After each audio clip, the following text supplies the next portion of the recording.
Bantay sarado ng mga otoridad ang Malacanang sa gitna ng mga kilos protesta ng Iglesia ni Cristo. Live mula sa Liwasang Bonifacio sa Maynila, nangungun sa balita si Gerard de la Peña. Gerard, gaano ka higpit na seguridad ang pinatupad dyan sa palasyo?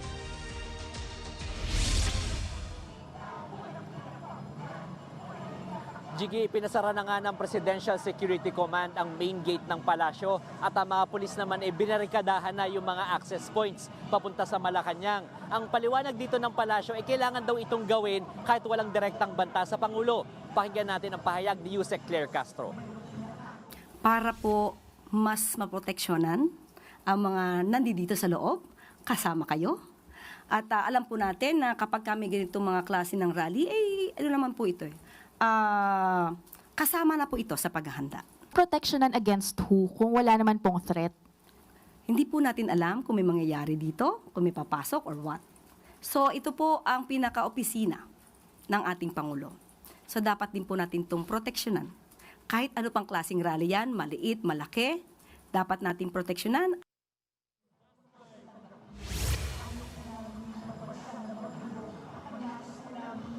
Jiggy, bukod dyan, dito nga rin sa Liwasang Bonifacio, kung saan nga nagtipon-tipon itong mga miyembro ng Iglesia ni Cristo, medyo mahigpit na rin ang seguridad.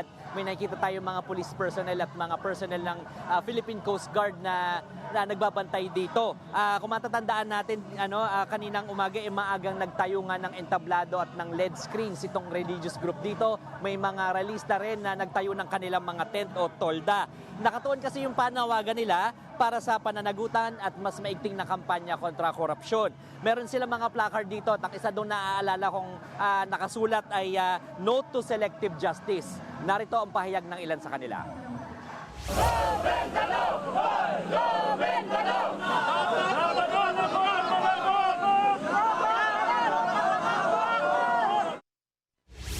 Gerard, magkakaroon din ba ng programa dyan at hanggang kailan ang kilos protesta sa area na yan?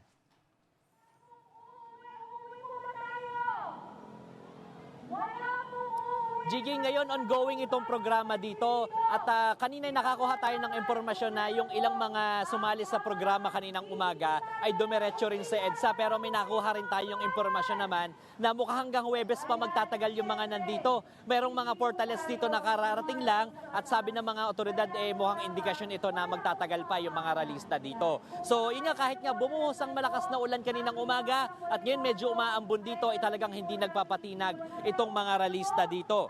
So yan, ongoing yung program. Siguro ngayon medyo kumonti na yung mga realista. Sa tansya natin, mga nasa 200 individual yung nandito. At yung traffic naman dito sa lugar, manageable naman, mabilis na nakakatakbo yung mga sakyan. In fact, Jiggy, itong kinatatayuan natin, ito ay sakayan at babaan. At sa ngayon ay maayos naman nakakapag-commute yung mga pasahero. Yan muna ang latest, balik muna sa'yo. Yan ang ulat ni Gerard de la Peña live mula sa Liwasang Bonifacio.